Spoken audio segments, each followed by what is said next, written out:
Hello, welcome to PTR. I'm Oliver and I'm joined by Niall, Alex, and Lewis. Hello. Hello. It's time for the PTR show, our bi-weekly news and discussion podcast that sometimes happens and sometimes doesn't. Let's start off with, as usual,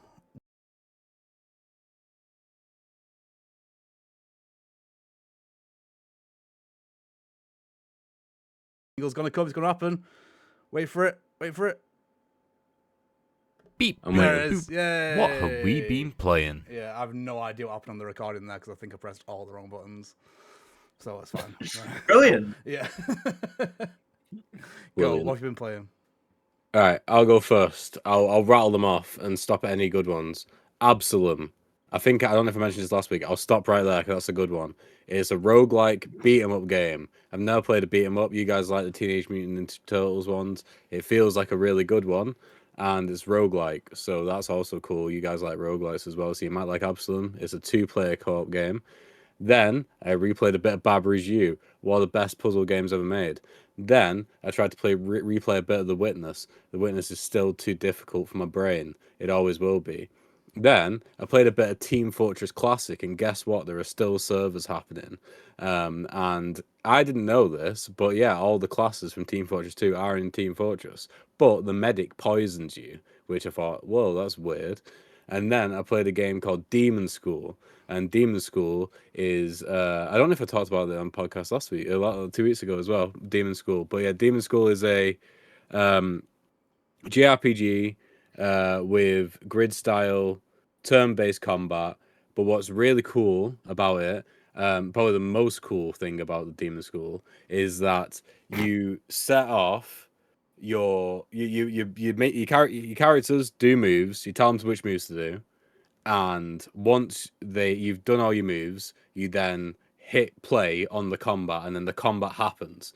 Instead of all the characters doing their moves in the order you told them to do them in, if their move isn't dependent on another character having done a move, they will do the moves at the same time, which I thought was really cool. The fact that it all happens in sequence. Additionally, it allows you to attack with any character at any time. You don't have to do each character in order. But the caveat is that every time you do a move with one character in a turn, the cost of AP for their next move goes up by 1, and you only have 10 AP per round. So you could waste or use all your AP on one character, or you could space them out in between characters. So that was cool. I played. What else I played? I tried playing Team Fortress 2. Absolutely abysmal community, full of homophobic and racist people. Joined a game just immediately, just shouting all kinds of stuff, and Like what quickly now? exited that. Oh, I couldn't tell you. Played a bunch of demos. Played Pinnacle Point, which is PSX style Alan Wake, but instead of it being a flashlight, it's a resonator. So instead of shining a light on them and then shooting them, you instead enable a resonator, which is like a frequency, which makes them weak. I played a boomer shooter, 2D, 3D pixel art game that's also a roguelike called Wisdom, which I thought was really cool.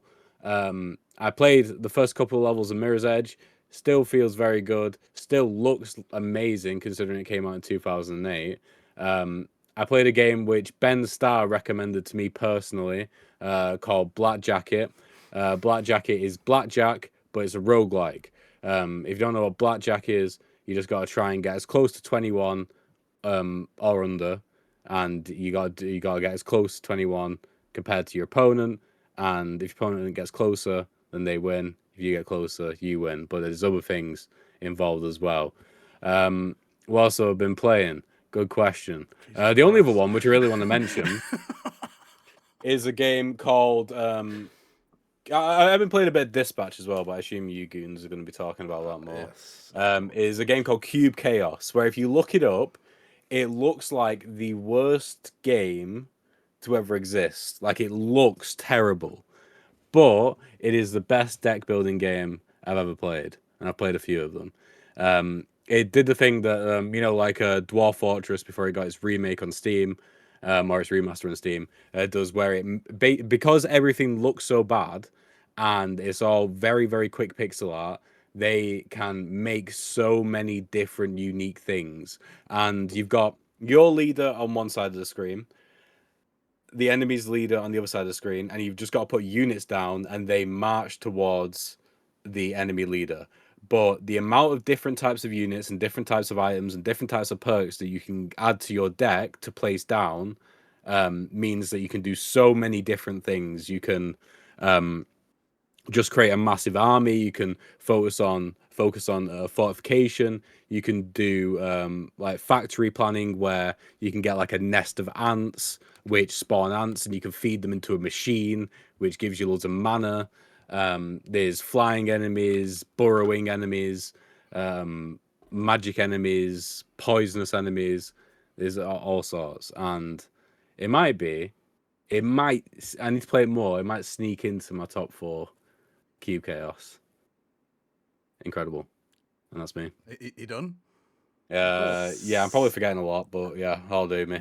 Can we go back to the Ben Starr thing? Yeah, What was that about? yeah, we'll do. So that was 5.5 minutes he was talking for there. I know we're a video game podcast now, but I think there is a point where you do play too many games. No. All right, cool. Yeah, so I missed out on a lot of them. So Ben Starr. Was that a joke or was that? Yeah, so it came up. So he were on my phone on TikTok. Yeah, okay. And he was in an interview, and he was talking about his most anticipated game for next year, and Black Jacket was it. And honestly, it has got that Balatro feel, but it is a deck builder, but it's less so. I feel like it's not as much about building the deck and more so about minutes and minute strategic play. You know, like with Balatro, you kind of just like you got your goal, you got your strategy, but you're just kind of just going through it. Whilst with Black Jacket, is very much like, you know, every single card you play is very meaningful. So yeah, we should also probably talk about RV there yet, because we also all played that. Just to remind everyone, because we probably forgot about that. It was not for us. That's pretty much it, isn't it? No, definitely not for me. No, it was, yeah, it was certainly an experience. Yeah, Lewis was very good at driving, though. I tried driving briefly, and I could not figure it out at all. Which is why you can drive in real life. Yeah, it took. Yeah, exactly. I mean, it took a bit of trial and error, but it only took like a couple of minutes to figure it out. It wasn't that difficult. If driving a car is like it was in that game, then it's quite easy, to be honest. It's not hard. Yeah, well, if getting stuck on the benches was as hard in that game, then fucking hell. Oh, that was the most fun we had. Oh no, that was the most we laughed. Yeah, that was for sure. Yeah, Lewis was grabbing me and Alex and sticking us on the benches, and then we couldn't get out. Yeah, we couldn't get out, and then I managed to grab Lewis, put him in the same bench as Niall, and then we all got stuck under the bench. Yeah, there we are. So yeah, but during that point, I was busy. I still had my headphones on, and because of the proximity chat, and you guys were quite far away. Every now and again, I just heard you laughing. Like that. Yeah. Oh no, it was literally the best part of the entire thing, and you weren't there for it. It was very much like me sat in my bedroom while the kids are playing outside. You know, that kind of thing. The Squidward meme. Yeah, the Squidward meme, exactly.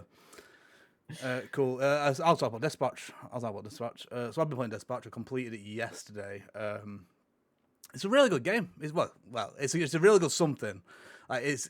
Game is a stretch because the gameplay only takes up quite a small percentage of each episode. Well, the gameplay is good. It's quite unique in what it is, and like you're actually sending superheroes out and managing your resources, sending superheroes out to do jobs and stuff like that, and then whether you succeed or not, is based on that superhero's like set of skills. But the story is just fantastic. I'm not going to go too much into it because I imagine we're going to do a review of it, since at least we will do. Completed it. So yeah, I'm not going to go too much into it, but really, really good. I'm now at the stage as of recording the 1st of December, and I'm realizing that I have maybe 5 games that I've started and not finished. So I'm currently going through Ghost of Yote. I'm currently going through Pokemon ZA Legends, which is a fucking good slog. I still need to play the new version of Super Mario Galaxy 2. That's on my list, and I also need to finish Ball Pit. But because I got up to I need to finish Ball Pit as well. I got up to that last level, and it's just my desire to play it has just completely hit the floor. It's a lot.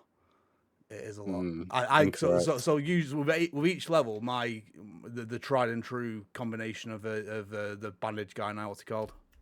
The embedded and the repentant. The embedded and repentant. I got up to the last boss had 1% health, and I died. And that in itself, it was enough for me to just not play it again for a while. So what I'm probably going to do, because we're getting a Steam Deck in the next couple of days, I'm probably going to buy it on Steam and transfer my Game Pass save over, so I can play it on the old Steam Deck. So I don't really have to be at my desk to play it anymore. But yeah, other than that, nothing more from me. Alex, what have you been playing? I finished Once Upon a Katamari. Oh, so you did. I did. I think the game's really good. It's obviously, I think I spoke about it last time. It's a return to form, but the one annoying thing was to progress in the story, you have to collect a certain amount of crowns. Yeah. And I didn't know that. And I got to the point where it's like, oh, you need 25 crowns. And I had like 18, I think. And I was like, oh, fuck's sake. So I had to go back and redo some levels to get more crowns. I thought that was quite annoying because obviously replaying levels is annoying in those types of games because you've already done the level. But I, in my head, was like, right, they're going to do this to me again. So then I was preemptively getting some crowns. And I think the max that you need is 50. So you have to go out your way to get 50 crowns, which in hindsight isn't too bad, but it's still quite annoying that they just didn't let me progress through the game. But other than that, it is a really good game. I think I gave it a 7 out of 10. I thought it was quite decent. It's a step in the right direction for sure for the Katamari series. Because obviously we've not had a new game in years. I think the last one was on the Vita. Obviously regarding like remakes and stuff. But yeah, really good game. I've started Mario Galaxy 2. I think I've got like 15 stars. I do like 2 stars, and I'm like, right, I've had enough. I'm trying to turn it off. That's like my main problem. I think it's because I've just recently played Mario Galaxy 1. I'm just kind of tired of Mario Galaxy 1. Yeah. And I've been playing Dispatch. I finished episode 6 yesterday, and I'll probably get it finished this week. Yeah, man. Going back to Katamari, so I played a bit of Katamari. I still don't like it, man. I just don't think I like it. I don't like the control. Did you try again? So I think I played like 3 levels. So there's 2 control schemes, and they are both. I was going to say, which one did you choose? Well, so I went for the classic first. I was like, this is still shit. So I went to the simplified one, and that again is still shit because it's not just 1-to-1 on the left stick to what direction you want to go in. You still have to very much pivot around the ball and stuff like that. It's just not for me. But I want to talk about specifically when you said the crowns that you need. So I also have played the Grinch Christmas Adventure in the last week. And the exact same thing happens in that game. It's really frustrating because they make. Well, it was for Bro Nights, but they specifically there's puzzle pieces all throughout the game, but at no point do they say that it is not a collectible that you need there, because what it is, you get a puzzle piece, then you complete the puzzle and you get like a power up or an item or something like that, and you can tell some of the items is like, yeah, probably going to need this to do some levels or to get more things, but you get to the very last level and it says actually you need to have completed all the puzzles. So then I had to then spend 2 hours going back through, because the thing is, you can't just collect the puzzle pieces in the level and then exit. You need to complete the entire level in order for the puzzle pieces to catch. Yeah. So, and it's not that good. It's not a good game. It's not a great game at all. That's why I didn't bring it up before. It's just your bog standard licensed side scroller. It's just a little bit arse. And yeah, I was very frustrated to the point where we didn't record that part of the game where I went back and got the puzzle pieces because I was just fuming throughout it. So we still got to record. I hope it wasn't. I hope it isn't like the case of like you just open the door and then it's like it's over. I know what the last level is. Last level is John Santos saying you got to go down a hill. It'll probably be like a 6-minute episode, but I'm not asked. I'm not showing me going back through levels that I've already been through. Fuck that. So yeah. Sorry, Lewis. It's been incredibly boring for me. The only thing I've been playing is Dispatch, and even then I've only done the first episode. I will say that first episode in general, I can feel how good it is already just from that first episode. Like the quality of it is fantastic. Particularly the music. I think the music is like a standout for me so far. I think the soundtrack for the game is stellar. And I'm excited to see more of it. Did you Oliver?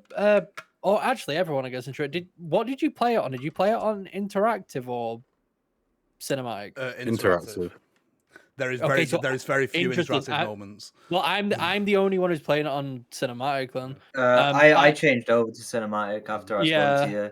Because Yeah. when I spoke to you, I was like, why the fuck am I doing this? Well, yeah, and I 'cause- was like, all right, I'll just move over. Yeah, because I told Alex because I did a bit of research on it because I thought interactive would be a shout if it in any way changed the gameplay or the story or the choices or anything like that, but it doesn't.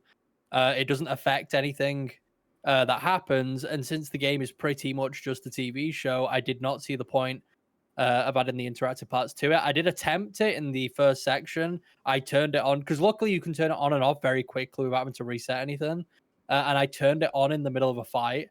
And I went from really enjoying it on cinematic, and then I turned it on for about 3-4 minutes, and it was just the worst 3-4 minutes of my, like, it just completely ruined the game for me.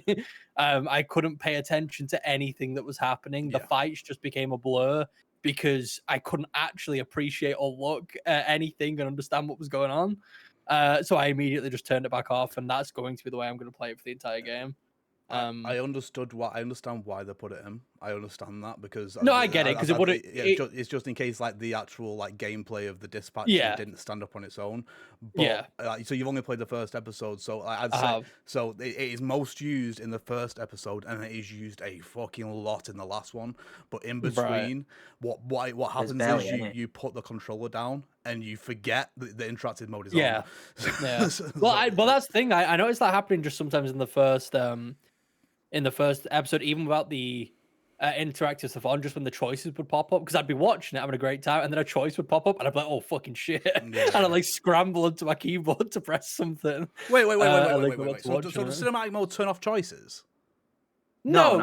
So cinematic mode just turns off the quick time events. Right, yeah. okay. But I'm just saying, like, even then, but I'm like, there was minutes where I'd be appreciating. I'm just like, this is a TV show. I'm thinking of this as a TV show, and then a choice would pop up, and I'd be like, oh wait, I have to press stuff. I have to do stuff and interact with this game. But yeah, I'm excited to play the rest of it. I'm excited to carry on. It just showed a lot of promise in that first episode. And for what everyone's been saying, it just gets better and better. So I'm very excited for that. But that's all I've been doing. They've taken the Telltale formula and they've made it better in a lot of ways. So there's none of that. So the worst part of the Telltale games was always the walking around. It's the exact same with Life is Strange. All that kind of stuff. The worst part about it was always the walking around and talking to people and all that kind of stuff. And it just the game just kind of stops dead. So they're just completely. It's what I was waiting for, and then I was like, wait. There's no walking around. Then the episode ended, and I was like, oh, there's no walking around. That's really good. Got rid of all that shit. And what that means is then they don't have to basically... I don't know if they do render like 3D models live or anything like that, or if it's all pre-rendered, but it works so seamlessly now. There's no pauses while you're waiting for choices or anything like that. As soon as you press that choice, it plays the choice. Oh, yeah, plays it. Yeah, there's no... I really like that. It's seamless. Yeah, it's just... There's not... Because that was the worst part about the old Telltale games like Walking Dead and Batman and all that kind of stuff. It's just... It felt janky. But this doesn't. This feels perfect for that thing. And if all Telltale games like this like kind of follow this formula, then I'm more than happy to play more of them. Yeah. Lewis, you played Hades. Oh shit! Yeah, I guess. I honestly, yeah, you're very, very right. I completely. I was thinking now. I was like, you've definitely played something. Yeah, I did. I did play for the entire Hades and completed it. Like I did I didn't get the true ending with the 20 runs. I did the 10 runs to get the regular ending. It's still just a great game. It stands. It stands on its own 2 feet. I think compared to the second one. I have played a little bit of the second one. They're very different games. It's definitely a game where you can play the first one and appreciate it for what it is, especially compared to the second one. But I also feel like the second one just does everything that the first game did better, at least from what I've played, the small amount I've played so far. Hades 1 is still very, very fun though. It's a great time. It's got great dialogue, great music. I understand why that game became as big of a deal as it did. I do hope that Hades 2 wins some awards at the Game Awards just because Hades 1 is that good. I haven't played Hades 2 properly yet, but just because Hades 1 is that good still, I hope Hades 2 does well at the Game Awards because it does deserve it. It's just a great franchise and a great series. And I really like a rogue... Wait, is it a roguelike? or is it a roguelite? It's a roguelike, right? I don't. I think. Well, is there permanent progression? I think. Yes. I think that is what the what the thing is. I think if there's permanent progression, it's a roguelite. Roguelite. Yeah. Well, yeah. My point. What I was gonna say is, I just really appreciate a roguelite that's like pure quality, like that has like just so much effort put into just the story and the mechanics, just everything about it. Like the whole package, the whole game is just a fuck ton of effort, and you can really see that when you're playing it. Yeah. And it was just a great time. Yeah, I really like Hades. It's just a solid game. Oh, cool. All right, shall we move on to See It, Say It? Of course. Oh, go on then. Move on to See It, Say It. Right, cover your ears, fellas.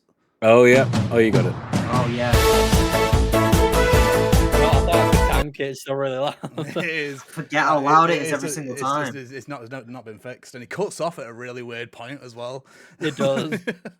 I always thought that was Niall manually cancelling it, but it's not. It just Well, cuts off there. I think it's because Discord can only handle a certain amount of seconds. Yeah, this Yeah. goes not happy after 5 seconds. All right, let's hope this works. Yeah, right. Okay, we can see. Cool. Right, Can we say? Can we say? Let's find out. I don't know how many is it now. There's some like 9 or 10. Ooh. Is there any countdown? what was that reaction? Oh, I'm getting excited. All right. All right, cool. All right, are we ready? Yeah, man. Right, so just go over the rules again. Niall's put some images together that is the name of a game, and it's the first to guess it. Okay. Yes. Right. Yep. Go.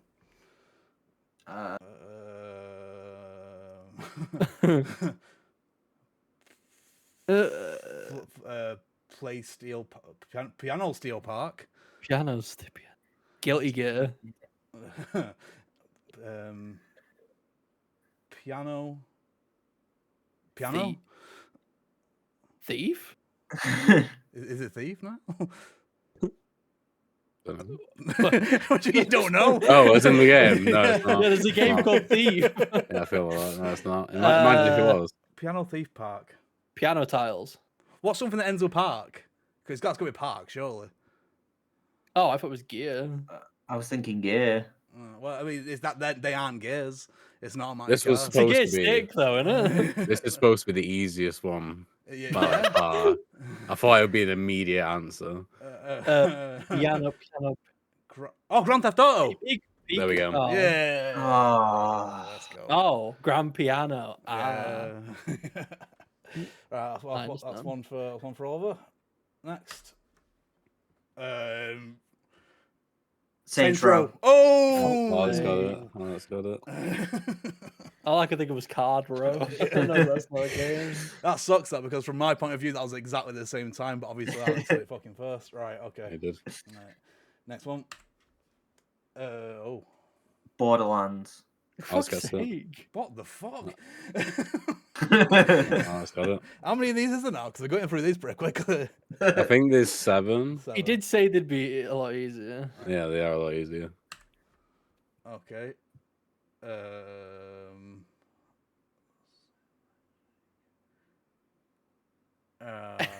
Hero. We need some Hero music so it's like Shake less Kid. dead air.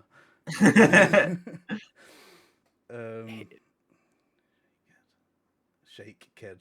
Shake Kid. Yeah, that's Shake what Smile. I've got.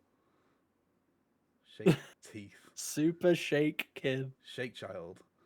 Hero. Super Shake Child. Super Hero Shake Kid. Hero Shake Kid. Super. Hero Shake Child. Hero Handshake Child. Hero Grip Child. Hero Super Hand. Super Monkey Ball? Super Monkey Ball. What the fuck? Super Meat Boy? Yes. Fuck. Oh, You got very it. good. Very Is it good. case of meaty handshake?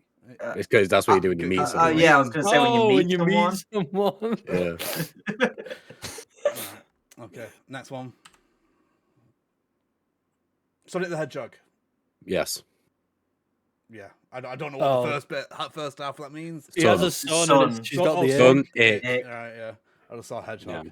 I just remembered the last one. The last Okay. one's funny. I really Is need to the look- last one the next one? No, Right. one okay. more and then the last one. Blue Harry. Blue Blue Prince. Yes, Yeah. he's got it. So Oliver and Alex are tied at 3 each. Yeah, Ooh. I've Down to just the last got one. in. There we go. Bat France. No. Claire Obscure. Bat.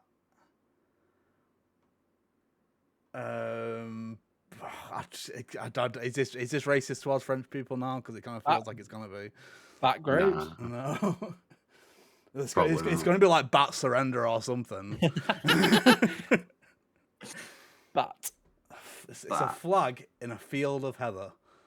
Bat flag. Bat flag. Bat France. Wood France. Wood. Baseball France. Is there any Baseball. games that end in surrender? Because that's what I'm getting there. Not that I can It think probably of. is. No, probably. Bat field. Batfield. Bat. Batman. Bat. It can't be Batman. No. Bat. Battlefield. Yes. Ah. Battlefield. Right, so it That's a ends good in a one. draw. Cheers, Lewis. Nice one. Yeah, I'm sorry. Yeah, no, I just ruined the whole game, that didn't it? Yeah. All right, cool. There we are. All right, now you got some news for us, haven't you? Oh, let's go over to the news. Out with the olds, in with the news. All right, what have you got It's for us now? news time. Nope. So these two bits are just more of like interesting stuffs, really. We'll go with the first one though. Remedy has officially trademarked in Europe the name Control Resonant. We know there's a Control game coming out in, what was it, 2027? Yeah, but so. Yeah, so that sounds like what the name's going to be, Control Resonant. Are we feeling some kind of reveal at the Game Award? Oh, I there could be, wouldn't I guess. surprise. Is it a Maybe. bit early though? There needs to be a dance number, I think. Well, I mean, I'm sure there will be a dance number. I'm hoping for multiple this year. yeah, I am personally hoping for the Death Stranding 2 one. That's what I want. No, that'd be great. Yeah. Well, that's why I'm hoping for multiple, because I definitely want the Death Stranding one. But What I feel like else- we're what gonna else get do you something. I can't think what it was now. I had it in my head. There's another game that I feel like is gonna have a dance number, and I can't think what it is right now. But I'm worried that Death Stranding 2 isn't gonna get it. Is my point. What I want as well is Troy Baker coming on the stage with a guitar and doing his version of BB's Oh, theme. yeah. That'd be He great. needs to be dressed as Higgs though as well. Yeah, that would Yeah. hit real hard. I'll be, It would. But anyway, back into Control. So it's going to be real sad when this is going to end up being a mobile game. Oh, don't say that.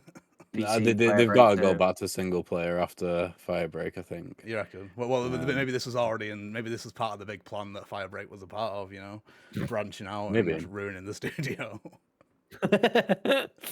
No, I think Now's right. I feel like they have to go back to single player after that. So I'm not too worried about this being anything other than a straight up just console game or a just a standard like a regular just video game. But also, why not just call it Control 2? I mean, it could also be called Control 2 just because, I don't know if you remember, but in August 29th of 2024, I remember this very well, Remedy also announced a collaboration with Annapurna Interactive for television and film adaptations of Control. So it could be a film title or a television show title. Either way, I'd definitely watch either. To be I'd honest, watch 'cause- either, but I still feel like Alan Wake is the most deserving of a TV show. Well, I now. disagree with you, and I'll tell you why. Because Really? Alan Wake is a story, Yeah. whereas Control is the foundation of the Remedyverse. Oh, I guess, yeah. Yeah, got so point, like yeah. anything can happen in a Control story, whilst Alan Wake it'll be either a retelling or a story which probably won't be done justice. They could literally do an episode on an object of power each week. Yeah. You know what I mean? That would Yeah. that would be really, really good. Just the Literally, story and how it came into the building. Yeah, make it like Monsters at Work, and I'll be happy. Get a Fritz style character, and I'll be loving that. I don't think I finished Monsters at Work. I don't think I remember. Oh, it was great. I It watched, like, was a few incredible. episodes. Yeah. I hope they make a season 2. It feels like the same thing as the Muppets TV show, which was one of the best TV shows ever made, but did not get a sequel. No. And it led to season 2. When It was did very sad. Monsters at Work come out? Because it seems like it was a while ago. I think it was when Disney Plus came out, so it was like 2022, 2021. Yeah, a while No, ago we're now. not getting another season of that. Yeah, Sadly. it's very sad. Very sad. Moving on to the next one. This is also just another interesting thing. Is that the Team Cherry guys did an interview with Jason Schreier over at Bloomberg. A couple of interesting tidbits came from that interview. The first one was, indeed, they were what people would describe on one fence of the argument as careless with their release date, in that it was decided a week or two ahead of time that they were going to be launched in 2 weeks. So when they decided a month later, it was out. Again, there's an argument to be made whether they have any responsibility at all for anyone else. I think not. But the other interesting thing is that they would be very, very happy and content with making another Hollow Knight game, but they are not going to for their next game. They want to make something different in order to test them and to just get them doing something different than what they've been doing for the past. I was gonna say, decade. considering like what was Hollow Knight 2017 Yeah, so they're probably working on it from and 2015 working at on it, least. yeah. So I'd imagine you'd want to work on literally anything else. See, I get Yeah. that, but I'm the kind of guy who has like the same 5 meals and who is happy to do that for the rest of my life. You know what I mean? Because You the do thing love is, those 5 meals. Yeah, the thing is, if you try something else, try something new. Like you guys are always trying like new food places, and even though you got loads of places that you already like, Yeah. and that to me. What if you get like a burger and it's like Alex yesterday, you said that food was shit, right? You had yesterday. No, it's really No, I good. said it Oh, was really? great. He said it Yeah, made no, him he shit. did Oh, shit. he Yeah. made him shit. Yeah. Well, sorry, let's just imagine it was shit, for example, right? That would have been a waste of a takeaway, you know what I mean? Whereas if you just go with something that's nice, tried, true, and tested. So my point is that where I'm trying to, this ham-fisted metaphor is that Hollow Knight was well received. Silk Song was even better received. But don't you think the fact that they have gotten 2 really well-received games and probably lots of money now gives them the option to try other things and not have to worry as much? Yeah, but it only takes one bad game to fuck a studio. FBC I feel like Firebreak. I feel like it'd be hard to fuck Team I Cherry. think they're good for forever. Yeah, I was because gonna that's the thing. say, like, I don't. Yeah, well, right. There's only 3 of them. Well, there's only 2 full time, and they do not have a publisher. All that money, apart from Steam's 30%, which went in directly goes into to them. GameShot, it goes to them. So they're easily like multi-millionaires. Yeah, that's what I mean. So $10 million sitting in the bank each. So now they have the freedom to just do whatever they want, and they can actually try new things without the worry of spending years on game development and then a game just not doing well. Yeah, because they have the money to back it. So I get that. Yeah. I get that. I don't know, man. The things like that make me nervous. Like if it were up to me, every studio would just do the one thing. You know what I mean? And then until that thing becomes bad. But that thing is Hollow Knight and Silk Song. I mean, I didn't like Silk Song, but a lot of people do. Yeah, you're in luck. Halo Studios are remaking Combat Evolved for the 3rd time, so That wasn't a good game in the first place, though, in my opinion. No. Why wouldn't the remake? Because they've remade 1 and 2. Why wouldn't the remake 3? I have no idea. I've always found that really weird. Because 3 is possibly probably the best remembered out of all of them. Yeah, I'm not entirely sure. Like, I think it makes sense, like, because they've got. I think it's like kind of getting them used to Unreal Engine 5 and making a game which already exists in Unreal Engine 5 before they make their next Halo. I don't know why that couldn't have been Halo 3, but I think that's the reason why they're making a Halo remake at all or a remaster. It's not going to involve multiplayer as well, which is the main reason why people. I reckon it's going to be on Game Pass, but it'll probably launch at $70. Well, I was going to say I haven't played the Halo story, I guess, so maybe I'm wrong on this. Is Halo 3 not one of the most remembered because of the multiplayer? Both with Halo 3. Right, So Halo 3 is probably the best, at least from what I remember playing with Niall, is the best campaign. Okay. I think Reach was for me. I was just wondering if the reason they hadn't touched 3 is because the main reason people would want it was because of the multiplayer, and they don't intend to do that with those sorts of games because the player base just falls off. For me specifically, yeah, the multiplayer, because that was probably the first multiplayer game that I played with all my friends all the time, constantly. Yeah, and I think Halo 3 was a big one. A lot of good memories from it. And I only played through the campaign once back then, and then once with Niall. But I do have fond memories of it. But yeah, for me, the multiplayer was definitely. I still don't think that my experience with any kind of multiplayer in any kind of game has reached what it was with Halo 3, but that's probably just because of the age I was at the time. Yeah, I was going to say age definitely a factor for sure. Yeah, for me that was Reach. there's the same feeling. But to round off the news, a bit of a question: what do you think is the best selling in terms of money game of 2025 as it stands? In terms of money. 2025. Yeah, in terms of money, that's important because the price of the game is a factor. So wait, does they think? So is this just purely the price of the game? No, like microtransactions or anything for the game? Just the price of the game. I don't think that clarifies, but also that okay. would lead you down to the wrong answer. So Okay, ignore that. And we've got a discount on anything that was on Game Pass, I assume. Yes. Yeah. This year. I'm trying to think what's come out that wasn't on Game Mario I'm trying Kart to- World. No. Yeah, I was gonna say that's a good shout. But It'll it came bundled with a lot of Switches. Oh, that's the I Mm. guess I don't know if it'll count as a separate game release. I'm gonna guess this year. I'm thinking it might not be something that's full price. I'm thinking it might be something that's cheap. Oh, is it Claire Obscure? Game Pass. Oh, Game fuck, it Pass. is. Fuck. I'm Split gonna Fiction? guess Pokemon Legends. Okay. Right. Let me tell you. Yeah, go for it. Yeah. Pokemon Legends actually number 2. Oh. okay. Number 1 is Battlefield 6. Oh. Okay. Oh. That makes sense. In just 1 month, it rates in nearly $5 billion.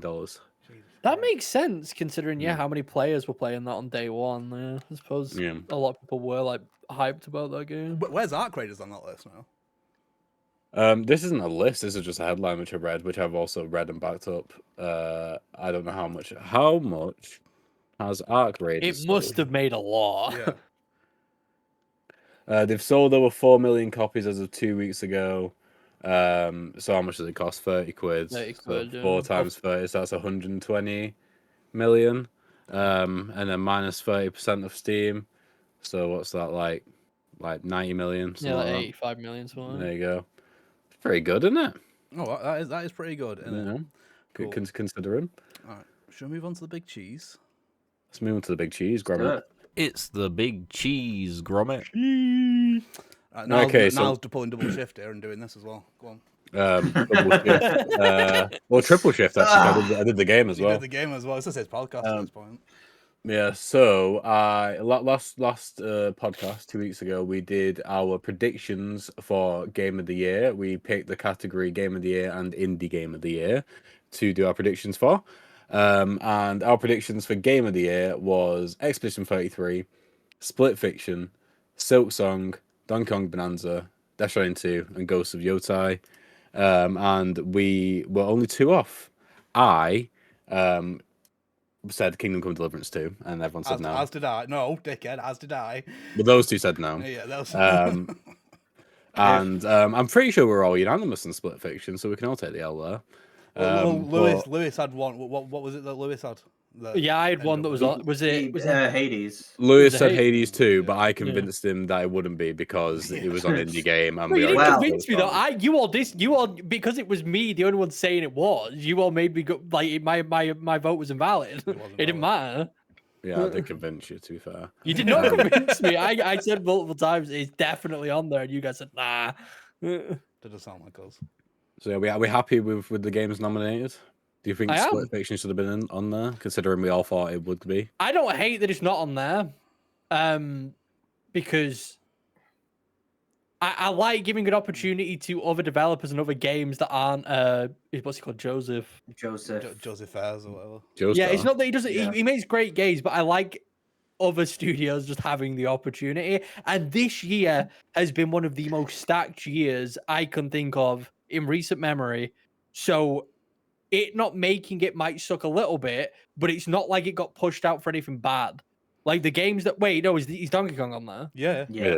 Donkey Kong should have got fucked off. Yeah. I would have preferred Split Fiction on there over. Yeah, I would have Donkey Kong. preferred it. Yeah, my overall opinion is I would have preferred it, but I don't think it's awful that it isn't on there. I still think the selection minus Donkey Kong is very, very good, and this year has just been incredibly stacked. So I feel the exact same thing about Death Stranding 2. I feel Death Stranding 2 is on there because it's a Kojima game. I do not think it deserves. No, I don't think that's true. I think mate. it's on there because it was a It's a fucking great cracking game. game. It wasn't actually a good game. It and was. Oh no, Niall, it was. we talked about this. Yes, I know we did. and I convinced know. you. that it wasn't a good game. No, I agree with some of the stuff you were saying. I agree with some of the stuff you were saying, but the game is still good though. Yeah, it's still great. No, it is good. Well, it's not good. I think it's okay, but I can understand why people might think it's good. It's just I don't think it's top 6 of the year. There's Split Fiction. There's I can't believe no one's stinking up a fuss about Ghost of Yote. It was like people's game of the year. I've seen online. I didn't think that it was gonna be game of the year because it's just more of Ghost. But so is Death Stranding 2. No, it's Death Stranding not. 2 is literally exactly like Death Stranding 1, except worse. It isn't. And Hades 2 as well. Hades 2 is a clone of the first one. No, it isn't. No, it is not. I literally brought up at the start of this podcast, well, towards the start of this podcast, how much different Hades 2 is compared to Hades 1. Just the combat alone in Hades 2 is so different that it makes the first game feel like shit. It's not remotely similar.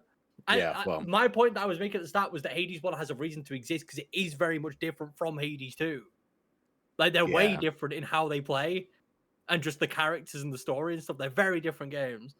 Well, Blueprint should have been on there, but here we are. No, it shouldn't. Right, let's move on to indie game, best independent game. So one thing I'm really sad about is, first of all, I'll go through what we said and what's on there. Indie game of the year, we said Silksong, Hades 2, Blueprints, Bollocks Pit, Megabonk, and Shinobi Art of Vengeance is what we said. And what's on there is Absalom, Ball Pit, Blueprints, Expedition 33, Hades 2, and the Silksong. No one expected Expedition 33. Yeah, the Expedition 33 was a wild card, and I don't even. By definition, is it an indie game? I don't understand. Right, so by definition, most games are not indie games. Oh, because most games are not independently published. Exactly. Yeah. Yeah, literally on this list, the only one that would be there is Silksong, if that was the case, and so would be Assassin's Creed Shadows, or FIFA. Like, it's more so the general vibe and the team size that people go off. But isn't that why Megabonk pulled out as well? Because... No, this is a different category. Megabonk pulled out because it was a debut. Best, but yeah, he hasn't said what previous games he's made up before, but it's almost confirmed that he is the famous YouTuber developer Danny. Oh no, yeah, it's the Crab Game guy. Crab Game. Yeah, it isn't confirmed, but literally the developer's name of Megabonk is Danny's name, in reverse. Yeah. So he pulled out of that because it's not his debut game. But yeah, I'm really sad because I didn't bring up Absalom before we did this. And I heard about how good it was, and I didn't put it in the list of games that we could potentially nominate. Otherwise, we could have gotten closer to a full house because... So Megabonk and Shinobi Art of Vengeance was the 2 games which we put on instead of this. Do we think that those 2 should replace any of these? Absalom and Expedition 33? I just don't think Expedition 33 should be on there, but that's just based on my own perspective of how I perceive the game, I guess. I don't know if technically... I assume technically it is correct to be on there. It just, to me, feels like it's taking away from other stuff that could be on there. Yeah, so that's the thing. Like Expedition 33 and Hades 2, for me, are from AA Studios. Which isn't indie. I mean, both of them have small teams, and there are games which would be more perceived as indies to come out with similar size or even bigger teams, but I don't know, like they don't fit the vibe check, I suppose. I think that's the way to describe it. It's the vibes. It's not the vibes of an indie game to me, and it makes me feel a bit sad because I feel like no matter what, Expedition 33 is going to win that category just because it's Expedition 33, and people are going to vote for it regardless. And I feel like that's unfair, but I don't know. It's been chosen for that category for a reason. Whether it's the right or wrong reason, that's up to just everyone's own opinion, I guess. But I don't like it. Yeah, isn't it just down to like, it can't even be like whether the developer is owned by a publisher.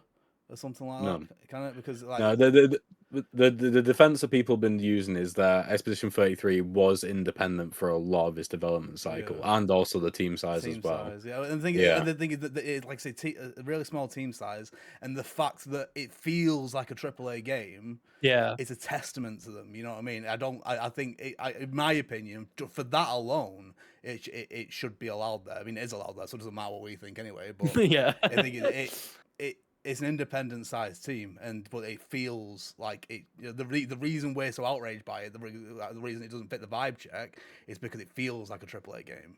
Yeah. Yeah. I don't know. That's what I can see both sides of it. Like I'm fair for argument. It's just I would have rather have seen.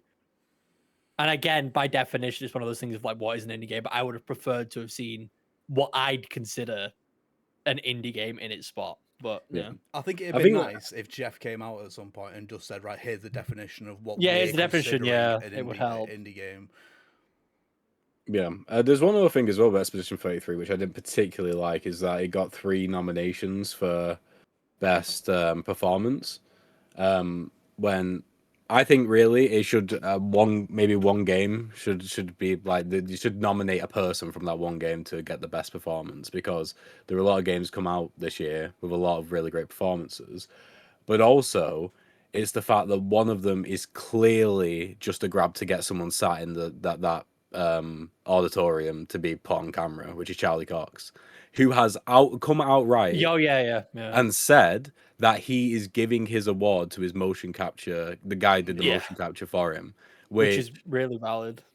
yeah, but it's really valid. But also, I think I mean, he said he hasn't played the game, and I think it also shows like sort of. I think for me personally, it came across like, oh, this sounds like a good thing, but really, it's more so that he doesn't see that his performance was as valid as someone doing the motion capture, like the voice itself. Well, even Yeah, just well, even just another voice actor, like. But it's also one of those things you have to understand as well with Charlie Cox, or just any voice actor in general. To him, he said this was like a 1-day work day where he just recorded it and didn't think about it for God knows how long.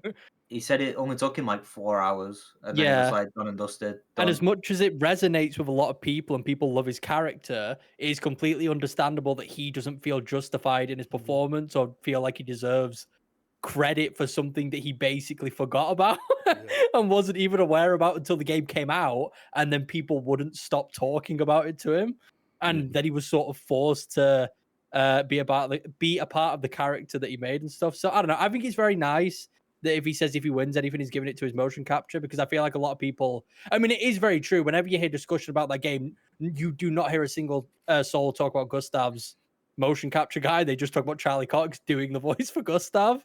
So I do think it is really nice of him to actually put them in the spotlight and actually let people notice and see these other actors and other people that work on the game for what they are and what they do. And I think it's good for helping people understand that, like, just because someone necessarily voices a character doesn't mean it meant much to them. It doesn't mean it has as much of a personal connection as it does for like you and stuff.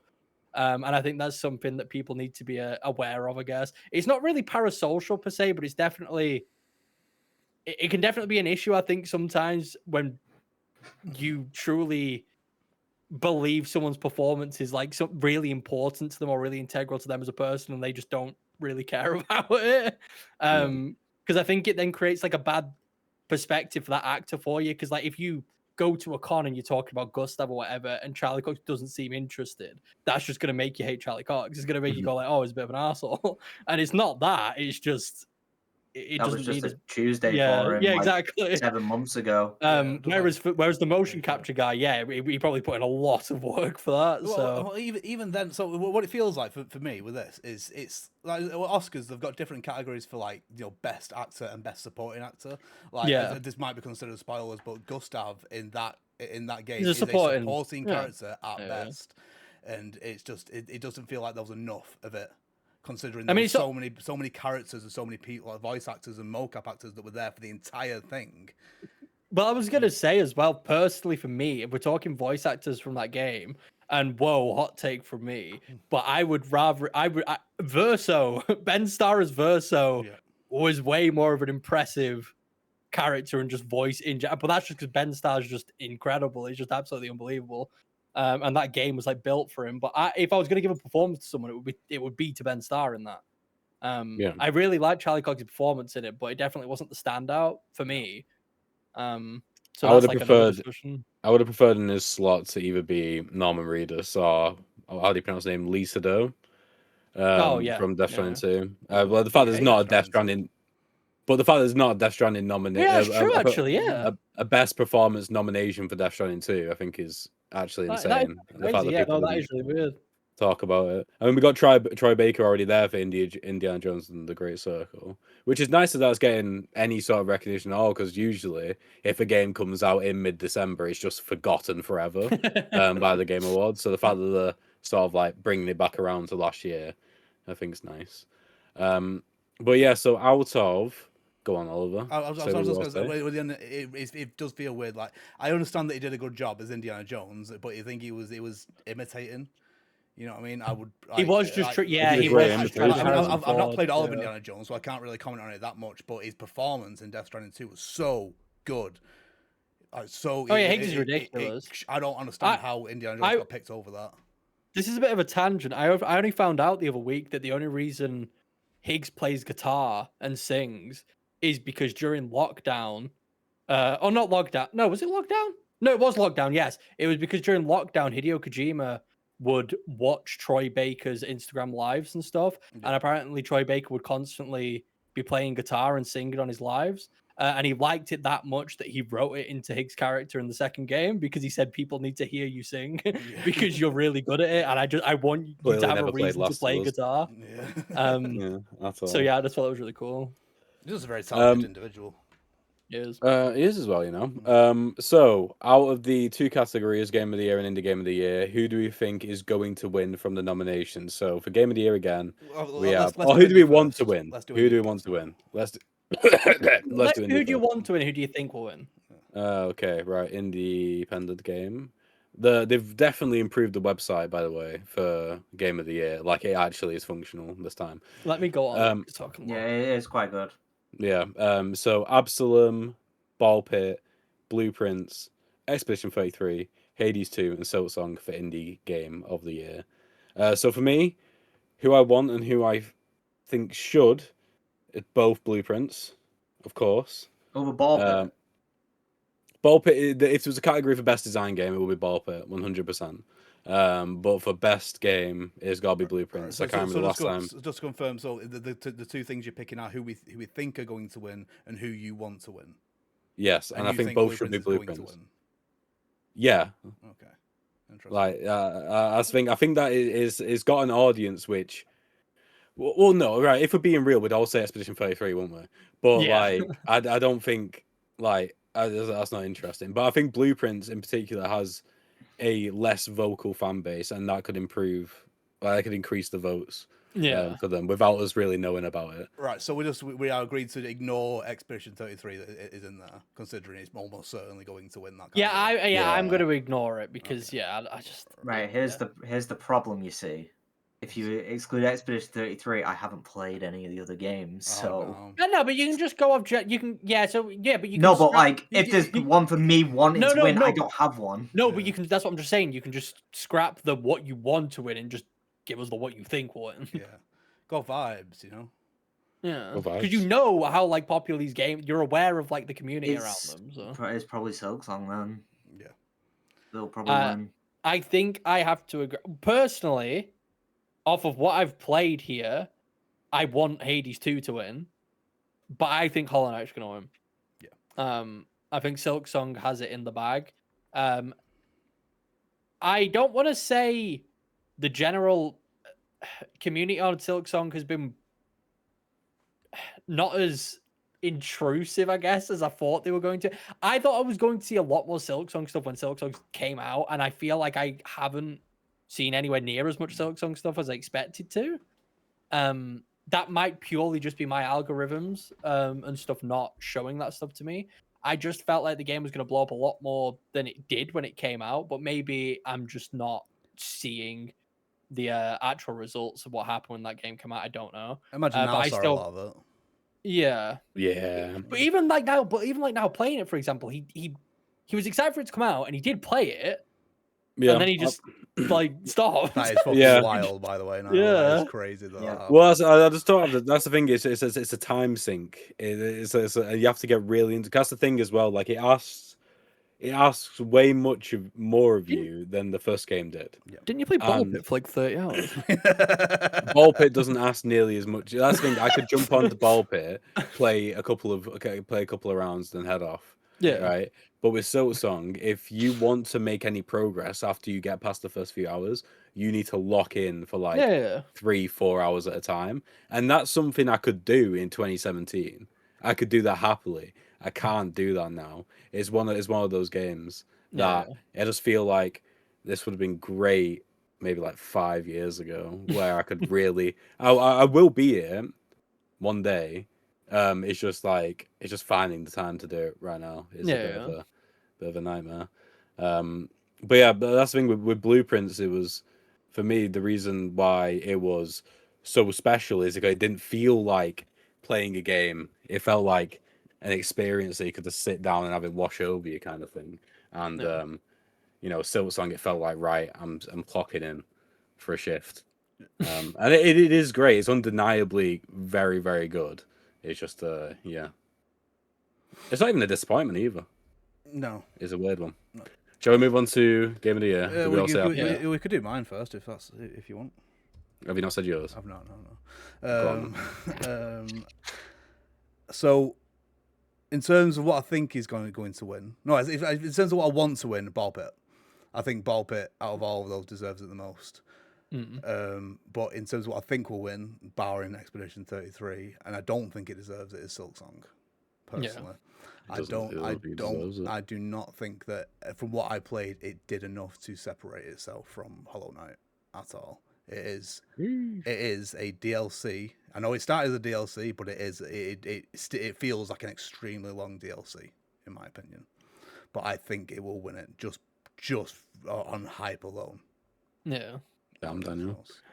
Right, okay. We'll move on to Game of the Year. We got Expedition 33, Death Stranding 2, Donkey Kong, Hades 2, Silk Song, and Kingdom Come Deliverance 2. Do you guys all want to say Expedition 33? Then I can do mine. Well, I'll go first because I've only played 2 of the games and I'm not picking Donkey Kong. So Expedition 33. I think Lewis is going to pick Death Stranding.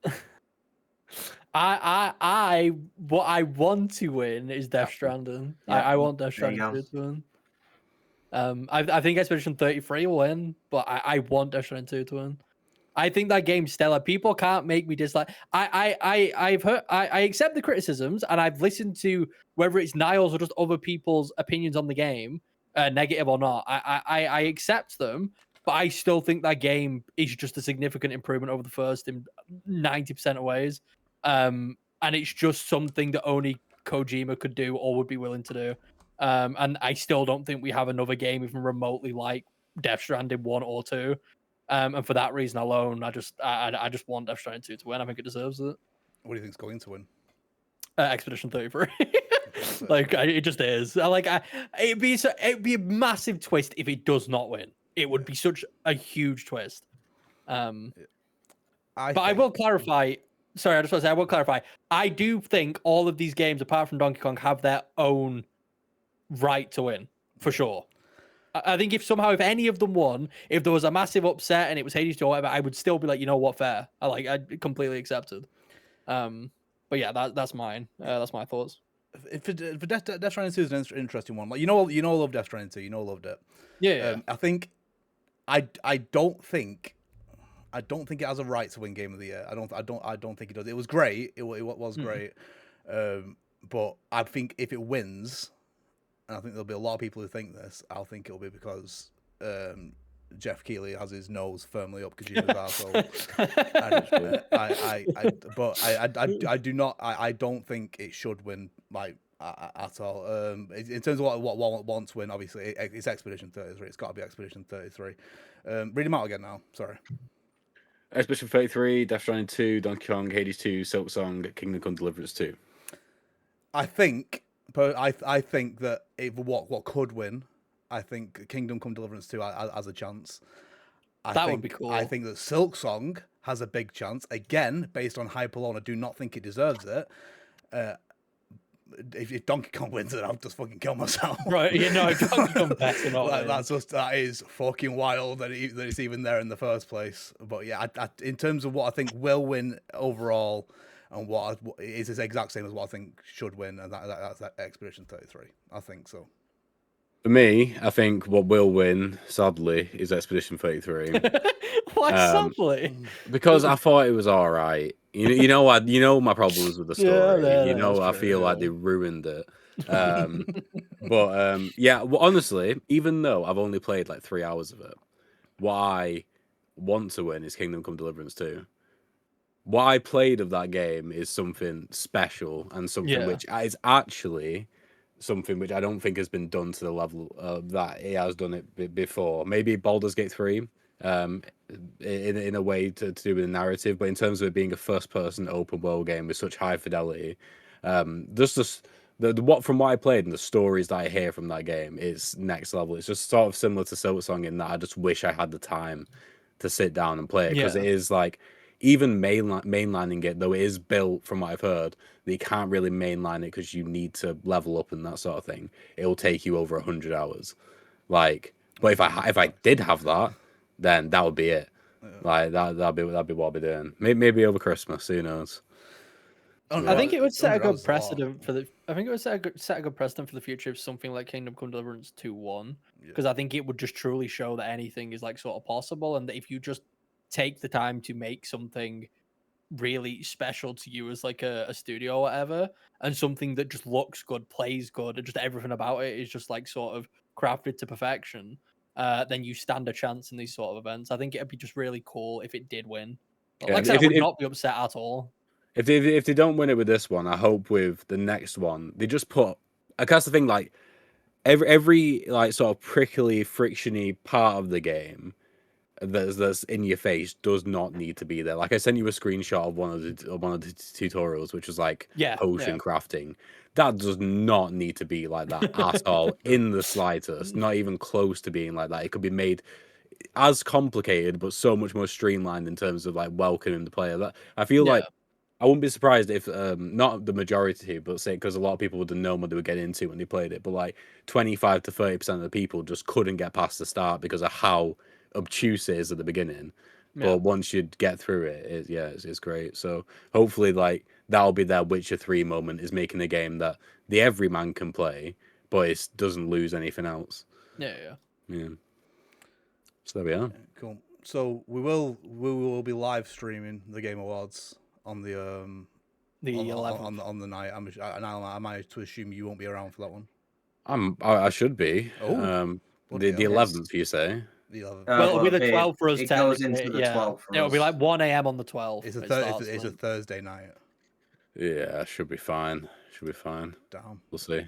Might fall asleep, but it's committed now. Doing me from like 3 years ago, whatever it was. yeah.